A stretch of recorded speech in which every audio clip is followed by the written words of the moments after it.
Wow, haven't we got a lot to talk about? Welcome to the first ever episode, I think, of the TechMode podcast, which is weird because there's been like 4 other episodes on the YouTube channel of the Isolation Diaries.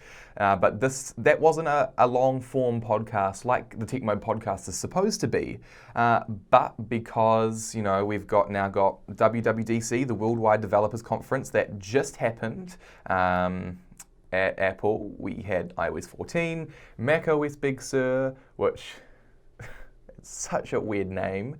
We had watchOS, tvOS, and the big news that Apple is now ditching Intel and switching to their own made silicon for their computers from basically here on out, really. So it was a jam-packed event, and we were all wondering because of the virus that we shall not name, kind of came along and really forced Apple to, again, innovate and was like, well, we can't do our conference live with an audience, so what are we going to do? And I was questioning myself how Apple would do it, and they decided to opt for a pre-recorded session. And honestly, I like it.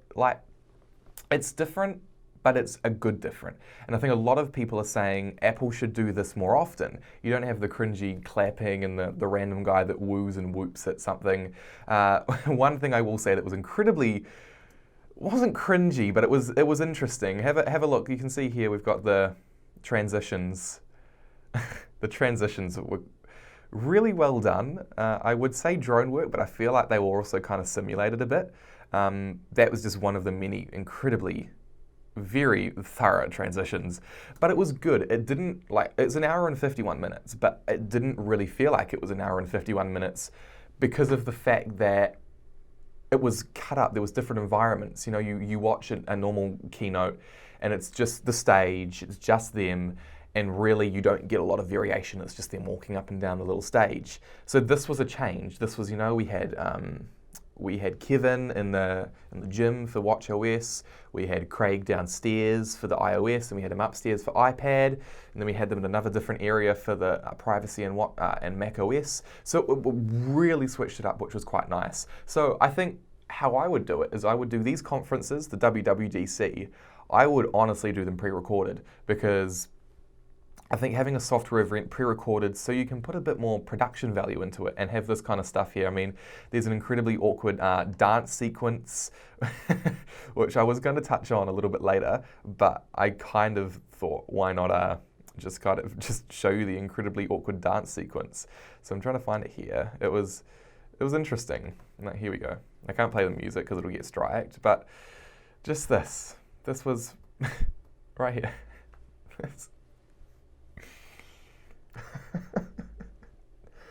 I'm not going to comment on that, quite frankly, because it was incredibly awkward.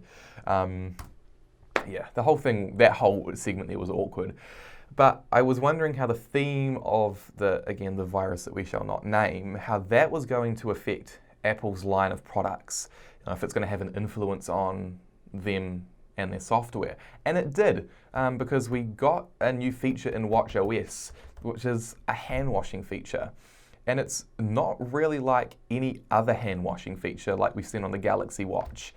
It actually, and this is so baffling still, it actually tracks how the hand washing signal, how it detects the hand washing. So with the gyroscopics and the microphones on the watch, it detects when it hears water rushing and soap squishing, for a matter of fact, and it starts a 20-second cycle. And it tells you to keep washing if you stop, and you get a cool little animation on front of it, which is interesting to say the least, but it's something that we're going to see quite often and from a lot more companies. I mean, the whole idea of now having to have a feature on a watch that tells you to wash your hands, we're going to look back on this in 10 years and kind of laugh and say that this was incredibly awkward and incredibly weird to have a watch tell you to wash your hands.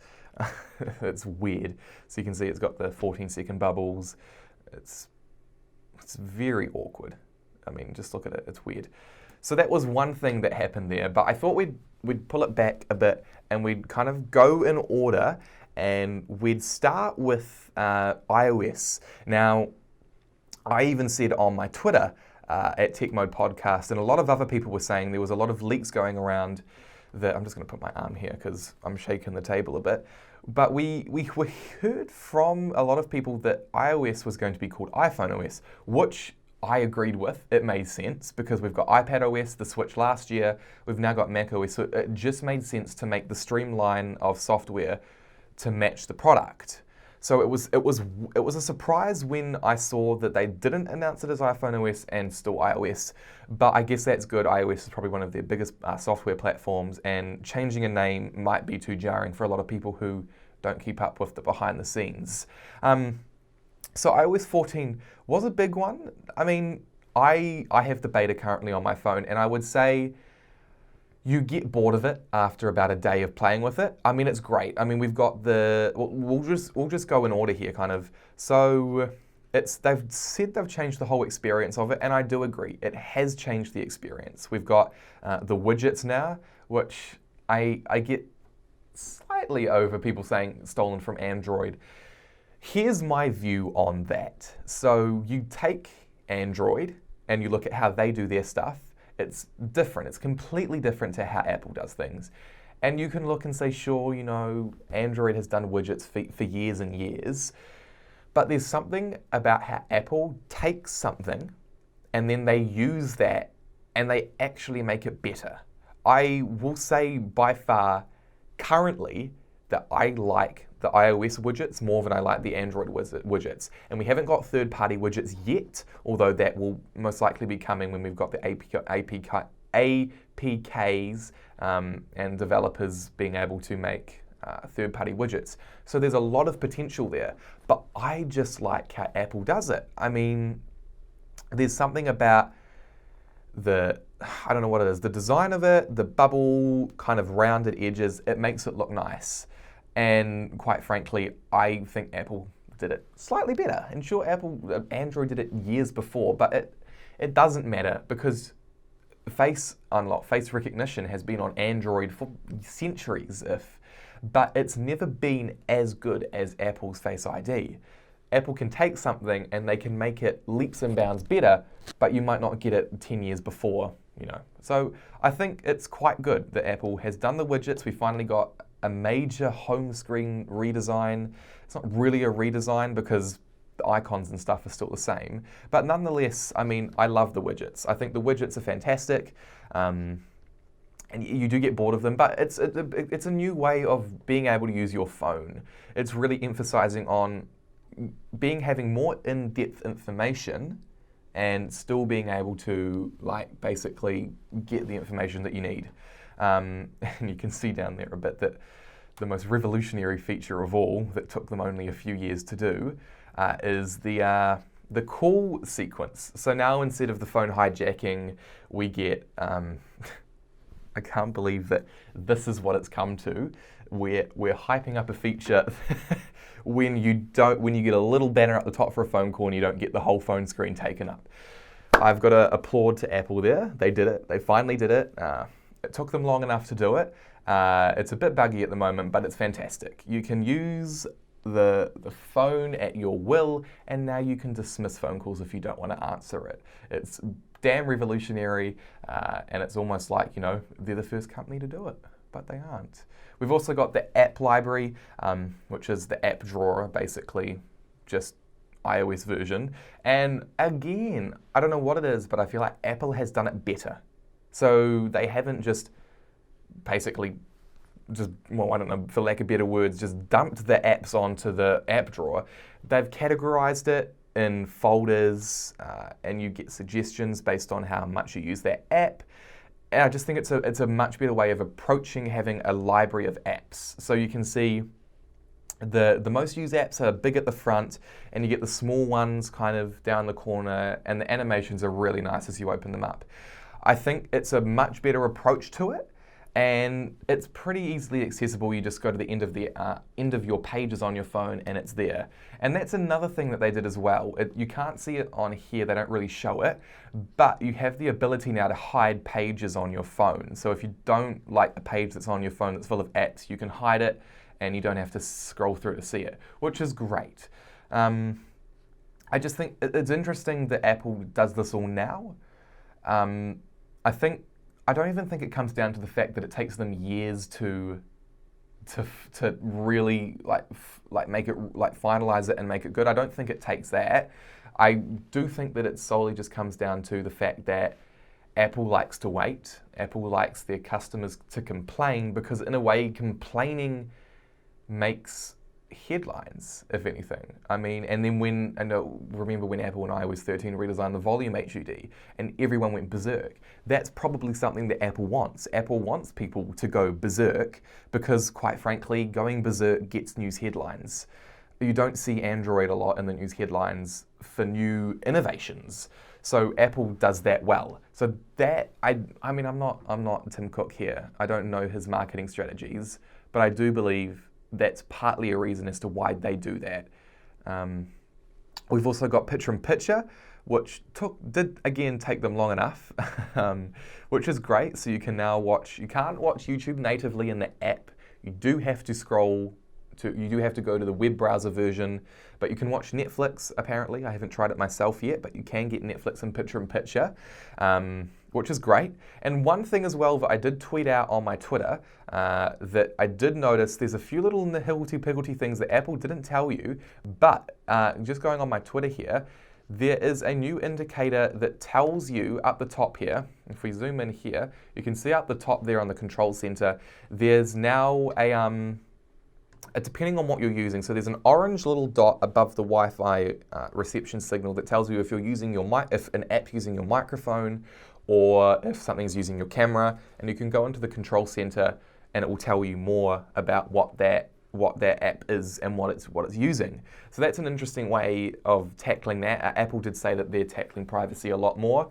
There's the new, it's like kind of like a blocker report on Safari that helps you keep track of who's tracking you, and if it's blocked anything on the web, which is great. Apple's taking a good approach to privacy and security, which I love. This is an interesting one. So I think Apple's done a really good job on the messages. I think Apple has always been good at doing messages, and it just shows it more here with iMessage. So you can now pin conversations, which is great. It's great to have the most primary conversations that you use the most at the top. But what takes it further for me is the fact that they've done real attention to detail. So you can see here, when you get a notification, you can see that when that person is typing, you get a notification and it actually shows you in that little bubble who wrote and what they wrote. It's fantastic. It works great for group chats as well. The little profile pictures the little profile pictures surround themselves around the profile picture, and you can see who's texted what and who's typed what. I just think it's context at a glance instead of having to go into a conversation and try and find out who said what and wait for a type. It's context, it's deep context without having to actually go far to find it, which is something that a lot of software needs. You have to go digging deeper to find stuff.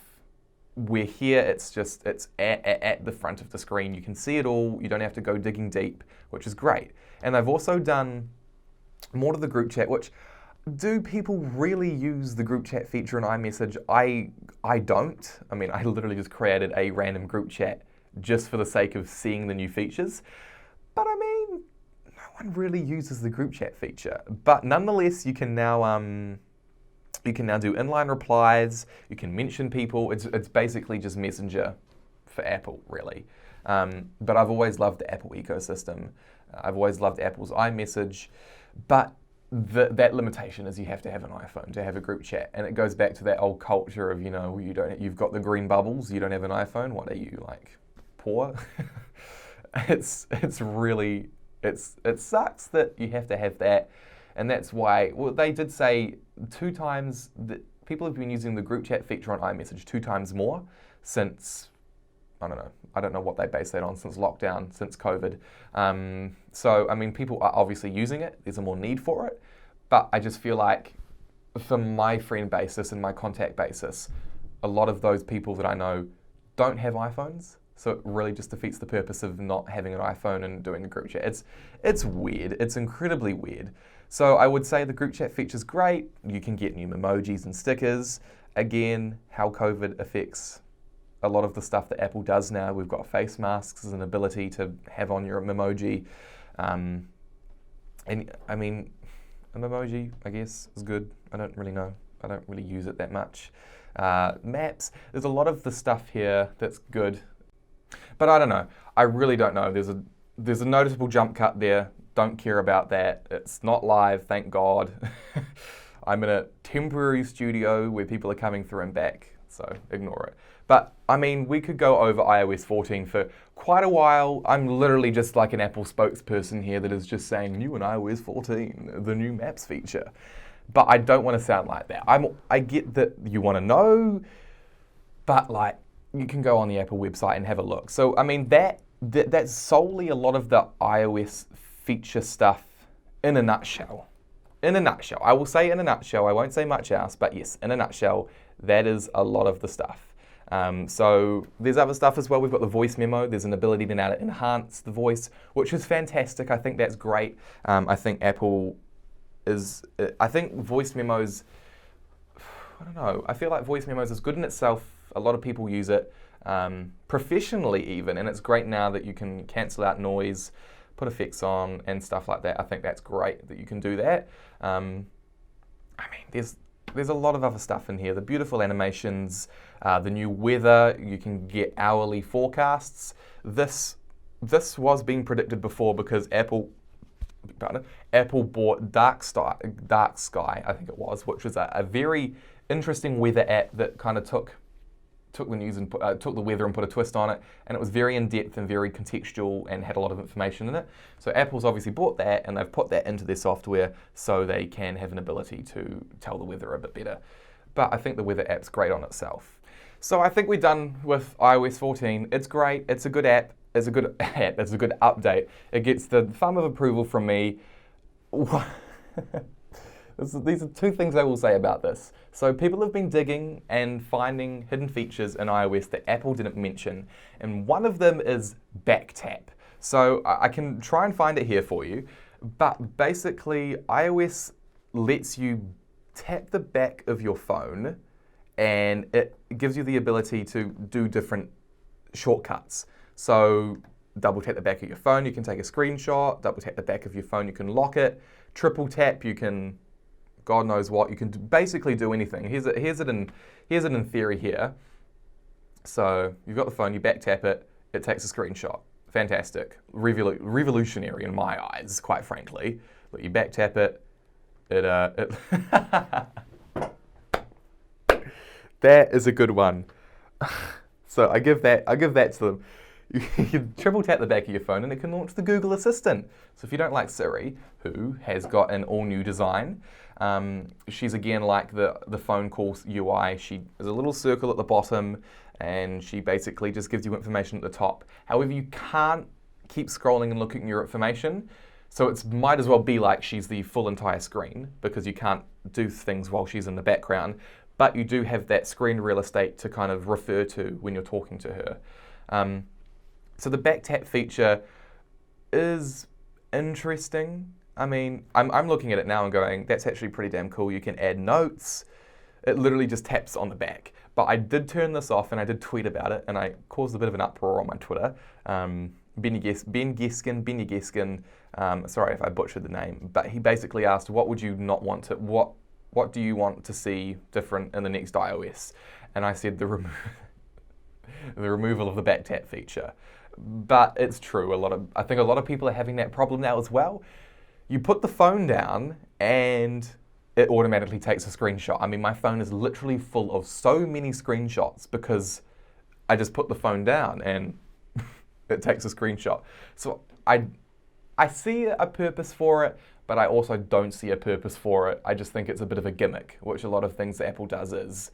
But there's other good things as well. You've got now they've basically taken the Apple Watch feature, the hearing feature where you can get notifications if you're listening too loud. They've put it into the control center.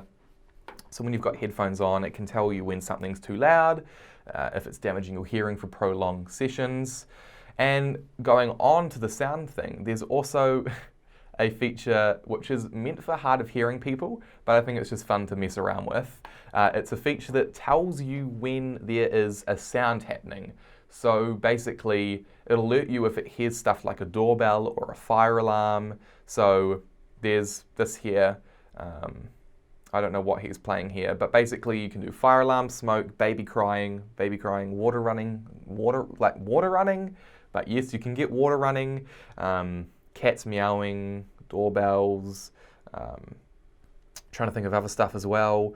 But it's basically just a lot. And I tried it myself. It gets shouting as well, which I thought is incredibly interesting. And I tried it out the other day. I posted a few TikToks on it, and it's buzzy. It takes a bit of time for it to pick up on what the sound is, but it's buzzy. Like I was walking past the bathrooms and someone was washing their hands, and I got a notification on my phone that said, we detect sound of water running. And then there was a dog barking, and then I did a fake fire alarm. I did the fire alarm with my voice. I was like, whoop. And surprisingly enough, the phone picked that up as a fire alarm. So it's interesting. It's good for hard of hearing people, but I think it's also handy. I've left it on. I've left the door knocking, and I've left the alarms on because most of the time I don't hear a door knock. So it's nice to, if an iPhone can pick up the sound of a door knocking, then hey, it's even better for me. And as well as fire alarms, I don't know when I'd even need that because, I mean, I'm not hard of hearing, so I'm going to be in the room, and when I hear a fire alarm going off, I'm going to know when the fire alarm's going off. I don't need an app to tell me that, but it's there nonetheless. It's helpful, it's interesting.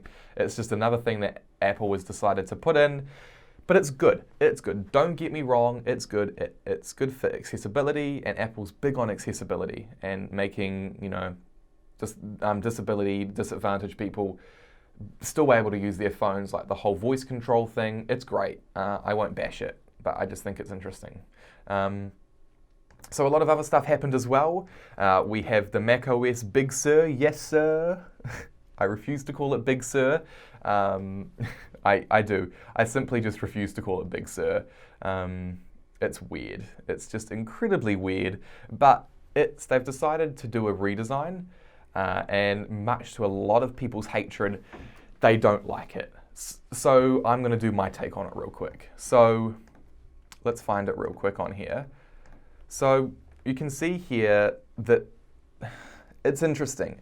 I feel like, I don't know, what am I going to say here? I just need to think about what I'm going to say here because I like it, but I don't like it. It's interesting. So I don't know. It's just, I feel like Apple has taken the old OS X 10 design and they've gone, we really like that, but we also really like the new, the Catalina icons, the icons that have been on macOS for years. We really like that. So why don't we try and just have a baby with it, a baby with it basically, and try and birth icons that basically look like the old OS X but the new macOS. And it's a bit of a cluster. It's a bit of a cluster, if I'm quite frank with you. It's ugly. Let's just get that out of the way. It is ugly. There's some things in it that are nice, that I like. It's nice to have the shadows, and it's a bit more 3D. It's got a bit more depth to it. But I just think it's a bit of a backward step for something that Apple was trying to do minimalism with. But I feel like they've gone over the top with it. I mean, if we look at tweets from Marques Brownlee, one thing that a lot of people don't like is the battery indicator inside the battery. I mean, I agree. I mean, what is that? Like, what is that? That is so backwards for me. That is basically taking something that was good and changing it just because you feel like you need to change it because you've had the same look for years. It's backwards. It's completely weird. I don't know if it's a placeholder for the actual icon that's coming, but I really hope that they change that because that is just completely backwards. I don't get why they were trying to do this or what they were trying to do. People think it was their new silicon that they're making, their chips. They think that they were trying to change it up to say, look, this is a new generation of Mac, this is a new generation of Mac OS. But I just feel like they really, really missed the mark on it. I mean, dear Apple, my only macOS Big Sur feature request is to completely redesign this icon. That's all. Thank you. It's grim. It's really not the nicest. So that was everyone, that's all that anyone can focus on. I mean, forget about, the new Safari features where you can actually have pictures as the Safari home screen on your Safari main page, which is fantastic. I've always wanted that. Like, I actually want to use Safari now. And I love Safari. I think Safari is fast. I think Safari is great. But that just needed some personalization. It needed some touch to it. So now that we've got a touch to it, I feel like people are going to want to use Safari a lot more. So we have that. We have, there's so much here. There's the car key feature, and macOS. I mean, revolutionary wallpapers for the CarPlay. You get a wallpaper now for your car. Now, what's cool is the AirPods update. Let's ditch macOS. Let's get rid of macOS here because, listen, macOS is great. Big Sur, new icon redesign. It's good. I mean, you can. I don't know. I don't want to cover it because I feel like macOS is the same every year. And to be honest, I watched the keynote and not a lot changed. And it's not being hard or anything like that. But my opinion on it is really just the fact that it's not a lot has changed. It's really just the same. And I like it. I like the redesign other than the icons, the transparency, the control center now, which is basically just ripped iPhone control center and put it into the Mac. But the way they've done it, I feel like it's intended to feel like you need to touch the screen to be able to change the controls, but it's actually touch. So it's different to me. It's interesting. But we've got the sidebars. It's really the same. I mean, every year they do the same things. It's 50% faster than Chrome, 1 more hour battery life than Chrome. You get the same group chat feature and iMessage features. And that's the same for iPadOS.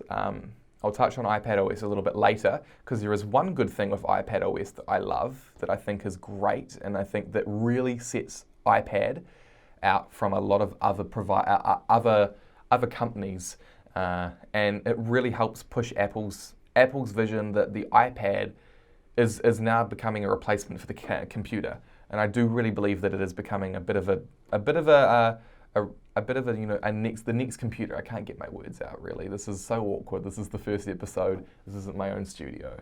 So let's quickly touch on, what was I going to say? I think we're going to touch on AirPods. That's it, AirPods. So this is interesting. It only works for AirPods Pro. So unfortunately, it doesn't work for any AirPods 1 or Generation 2.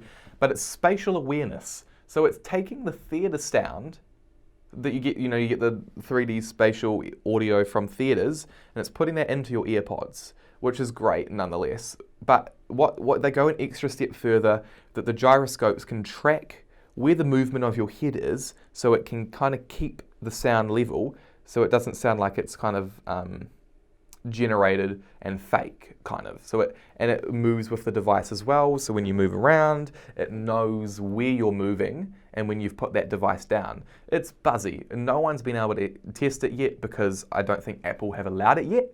But it's great nonetheless. I think that's a cool feature to have. Great work. That's what we need. And I think AirPods are already great, but that just takes it a step further, which is awesome. And furthermore, onto that, speaking of iPad, why don't we just get into iPadOS? So I will say not a lot has changed with iPadOS, other than the one noticeable thing I will say is the new Apple Pencil support with it. It's fan-freaking-tastic. So it's really taking Apple Pencil and iPad and it's just making babies with it. So you can now write anywhere on the iPad with your own handwriting on the Apple Pencil, and it will convert it to that actual text. So convert handwriting to typed text automatically in any text field. It's freaking amazing. So, and I was watching the keynote and I was like, this is insane. So if you don't like a word that you wrote, You can scribble just like you do on a piece of paper when you don't like a word or you've said something wrong. You scribble it so no one knows that you wrote that word. You can do that on the iPad, but it actually deletes the word, which is like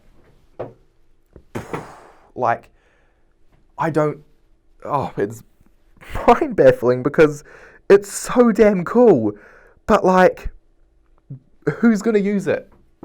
Like, it's cool, but who's really going to use it? Who's going to remember to do that? Although I may be proven wrong here, because it's going to feel like second nature to feel like you're actually writing on paper, but you're actually writing on an iPad. So when you're writing out a sentence on your iPad and you go, shoot, I've made a mistake, and you just with the Apple Pencil you go, and it deletes the word, and you go, oh, I don't have to go back, and I can keep writing. And if I want to convert it to text, it can just automatically convert to text for me. And if it's handwritten notes, if it's handwritten writing, it can automatically change the color for it. And if I want to draw a shape, but I want it to be a freehand, I mean, look at it. Look, it actually colors the text and highlights the text. And if you want to make a shape, you can hold down and it makes the shape that you drew.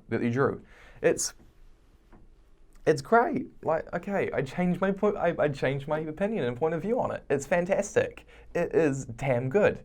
And I think that is something that Apple's been lacking. Apple's been really lacking a reason for people to go out and buy an Apple Pencil. If you're not an artist, there's not really a lot of need for you to be having an Apple Pencil. But now there is. Now there's a pull for people to just have the Apple Pencil as just an accessory that's lying around. I mean, the AirPods, everyone thought, who the hell is going to want AirPods? But now Apple AirPods have just become this first nature thing that you buy an Apple product and you need to go out and get AirPods, and you need to have your AirPods with you because it's an extension onto the phone. It's an extension onto the experience.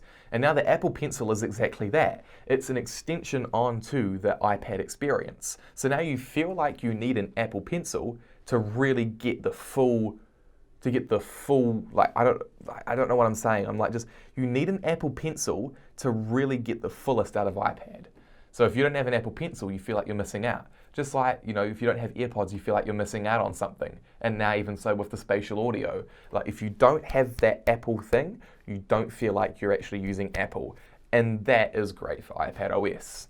And that's really the only noticeable thing that I will say on iPadOS.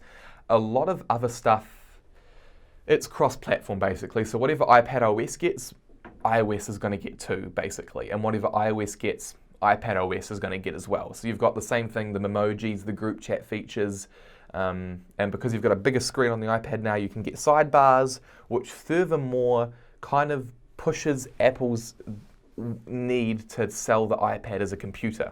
Having that screen real estate almost the same size as a MacBook Pro, having the sidebars on the side now is fantastic. So you can see here, you can see that you get the sidebars on the side, where if I can find it, I'm really not doing very well now, am I? I'm not doing a good job. I'm trying to find it. Oh, Siri is tiny down the corner of the screen now, which is interesting. It's actually gone back to, I think that was a feature back in one of the early iOSs, when Siri was like a small little icon down the corner. I can't really show you the sidebars because Apple doesn't really show it. That's kind of an example there, when you've got the sidebars on the side. And one thing that's great as well, Siri has 20 more facts. And I tried it the other day, and it's great because you can have a more in-depth conversation. So I can ask, who was the 42nd President of the United States? She'll tell me. And then I don't have to say the same thing again. I can just say, so how old was he? Does he have any kids? And then she'll actually be able to give me the information and continue on the conversation without me having to reiterate, like, how old is the 42nd president? How does the 42nd president of the United States have any kids? You just continue the conversation on. So that's good. That's something that Google and a lot of other assistants had, but Apple is kind of only just caught up now, which is fantastic. Great work, Apple. Another applaud there for you. So really, I get that this was an incredibly disjointed episode. It didn't really have any structure. I just really wanted to just get into it and kind of just give my thoughts on it and kind of just speak my mind on it. And I will speak my mind on one thing, is Apple's decision to switch to their own chip and ditch Intel. Now, Intel will be peeved because Intel has been providing chips for the Apple products for years. And now for Apple to just go, hey, we're done with you. We're going to design our own thing now. It's due time because Apple have been designing their own chips for their iPhone, their iPads, and their TV OSs and stuff like that. And it's great. I mean, the iPadOS, I think they said in the keynote, is 1,000 times faster than what the iPad was 10 years ago. Like, that's incredible. So, and that's all just down to Apple's own A12Z chip, basically. It's all down to that. So it's harder to translate that to a much more heavier computer, but I feel like now that Apple has control of their code and of their chips, of their internals, they can really fine tune it. So you're not going to get the thermal throttling like when you did with the Intel MacBook Pros. They're going to be able to really control that more because it's their own chip and they don't have to wait for Intel to come up with the idea and design it. Apple can do it themselves now. And it's not going to happen immediately. Apple did say the first Apple Silicon-based MacBook Pro or MacBook will be coming by the end of this year, early next year. But the transition to go completely from Intel to Apple Silicon is going to take about 2 years. And developers have this weird decision between whether they want to optimize their apps for Intel-based MacBooks or they want to optimize it for Apple Silicon-based MacBooks. And that's a tough decision to make right now because all of the MacBooks currently are Intel. So you're going to want to obviously optimize it for the most up-to-date Macs. But when you start to get more and more Macs that have Apple Silicon in them, you're going to really need to start thinking about whether you want to, put your money and effort into optimizing it for Apple Silicon. It comes down to who your target market is. If you're designing an app, who is it going to be for? And what is that person going to use as a computer? So are they going to get the newest MacBook with the Apple Silicon in it? Or are they going to go get a cheaper MacBook with the Intel in it? That's when you need to kind of weigh it up and go, listen, my consumers are going to buy Apple Silicon computers. So I need to optimize it for Apple Silicon. But Apple's trying to make that transition easier. They're giving them basically a Mac Mini, which has basically got the internals of the latest iPad Pro inside of it. And it gives them all the kits for Xcode to be able to optimize their apps. And Adobe and Microsoft Office have already natively supported Apple Silicon, because in the keynote they were on the new Mac Pro, which looks so sexy, by the way. They were actually using their own Apple Silicon to show off all of the demos. So Adobe and all that, they've already kind of updated it, all ready to go for when Apple Silicon does come out, but we won't see that probably until the end of the year. And it was interesting everyone was thinking hardware was going to be released as well as software, but I feel like that Apple Silicon announcement was hardware enough. We didn't get any other hardware. We didn't get the new Apple Studio headphones, which is rumored to be announced soon. We didn't get any new MacBooks, iMacs. We didn't get anything else. But I feel like the Apple Silicon was hardware enough. That took up a lot of the time at the end. So I feel like that was hardware. That was pretty hardware in a nutshell. So we'll be seeing, like someone tweeted, Apple is going to be pooing just hardware at their September event. Like they're going to be like everywhere you're going to go, boom, here's the new iPhone. Boom, here's the new MacBook. Boom, here's the new Apple headphones. But it's going to be just a tornado of hardware on September. I'm predicting that now. I'm going to come back in September and I'm going to watch this episode and bet your bottom dollar that Apple is going to have released so much hardware that literally no one is going to be able to keep up.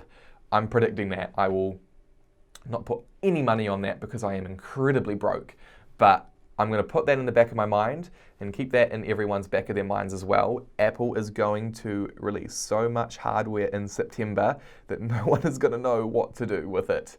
So I'm excited for that. I'm excited for September. We've got a lot of iPhone 12 leaks coming out.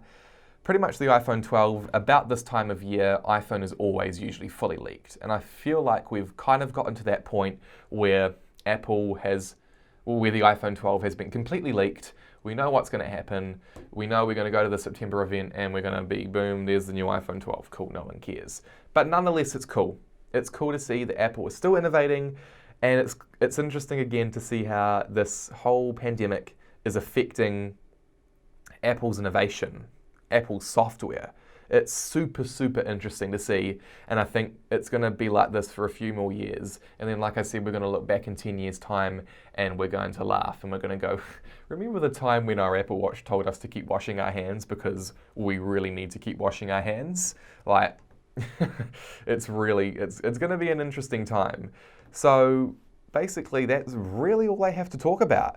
It was a disjointed episode. I know, but I had notes, but really, it's a bit disjointed. It's everywhere. You can kind of check it out for yourself, really, on Apple's website, and I will most likely do a video going in depth on iOS beta and my thoughts on it so far. I will do a more dedicated video to that, rather than just a kind of off-the-whim episode, TechMode episode podcast. One last thing I will say is a couple of things that I did want to cover here, is sleep tracking. Now, sleep tracking has come to the watch and it's come to the iPhone, which is what everyone wanted. However, it's going to take a bit of time because I feel like when you compare it to Fitbit's sleep tracking, you have REM, you have deep sleep, you have all that info on it, but I don't think the Apple Watch is capable of doing that yet. So currently with the new sleep tracking, it really just shows you, it just helps you go to sleep, stay asleep, and wake up right. But I feel like them doing this now has set them up for, again, yet another hardware release in September will be the new Apple Watch that has gyroscopics and stuff in there that will be able to tell you more about your sleep. So that'll be interesting to see when that happens, if it happens. Who knows? I hope it happens because that'd be cool. And app clips as well is the last thing I'll touch on. Basically, Apple's take on Android's instant apps. So if you're at a coffee shop and you need an app to order that coffee or get special prizes, or if you're going to order a scooter and you don't have that app to be able to pay for the scooter, then Apple will download a short 10 megabyte max clip of that app, which will just allow you to be able to pay for it, sign up an account, and use the app and use the feature that you need. And then basically it's so much easier than having to buy or get an app, which we all know we never use again. We download an app just to do one thing and then we put it away on the end of our pages and completely forget about it. So App Clips tackles that and now goes, there's an app clip for that. So now basically you'll be able to go out, get a quick clip of the app, do what you need to do with it, and never have to worry about it again. Like, it's gone. It'll be done after that, which is great. Congratulations, Apple. You did another good job on that. So I think we're going to end the episode there. It's been, 45 minutes or so. A good talk. We covered iOS, iPadOS, macOS, and a lot of other features. So I will say my overall, let's rate it. Let's rate WWDC. I'll give it a 9 out of 10. No, I'll give it an 8 out of 10. I give it an 8 because it was great pre-recorded. I think Apple needs to take that pre-recording route more often. It wasn't cringy. It just felt really well polished, and it really flexed Apple's producing muscles, that they can really produce good stuff. But I give it an 8 because I just feel like they were lacking on a couple of things. They were lacking on hardware. That's one of my gripes. Hardware, which I think a lot of people want to see hardware, but they won't get the hardware. And then also, I feel like a lot of the software in itself was slightly lackluster. Sure, there was, the new widgets and stuff. That's great. But it's just, they hold out on a lot of stuff and they really split it up amongst the years. I just feel like we need an update where they just bam throw everything onto the phone, onto the software. But then it makes it harder for them. I give it a 9. Screw it. I give it a 9. The deduction of 1 point is because there wasn't any hardware, and quite frankly, because I didn't get to see the new Apple headphones, which I really want. So, Apple, you better release the damn headphones in the September event, which I will be interested to see if September event does go ahead, or if it goes ahead online as well, which I'll be interested to see how they introduce an iPhone and they do a demo on an iPhone. I wonder how they'll do that in a pre-recorded episode. That'll be interesting. So let me know what you think. Drop a comment down below. Hit the like. All that normal YouTuber stuff. Subscribe if you're listening on Spotify or iTunes or another podcast platform. Hit the follow button or the subscribe button, whatever button it is. There'll be more of these episodes coming soon. I'm just waiting on a studio basically to get in there and give you some really high quality episodes. So make sure you keep up to date with me on Instagram, Facebook, and Twitter. They're all at TechMode Podcast. And I will say there is the new website, which is looking pretty lavish, if I do say so myself. So if you head to techmode.live, you get all the information there. I put a lot of effort into that website, so check it out. And so that's basically it. So, well, what should my outro be? We need a good outro. Peace. All right, we'll see you in the next episode. Thank you so much for watching this special episode of the WWDC post podcast episode. We'll see you soon.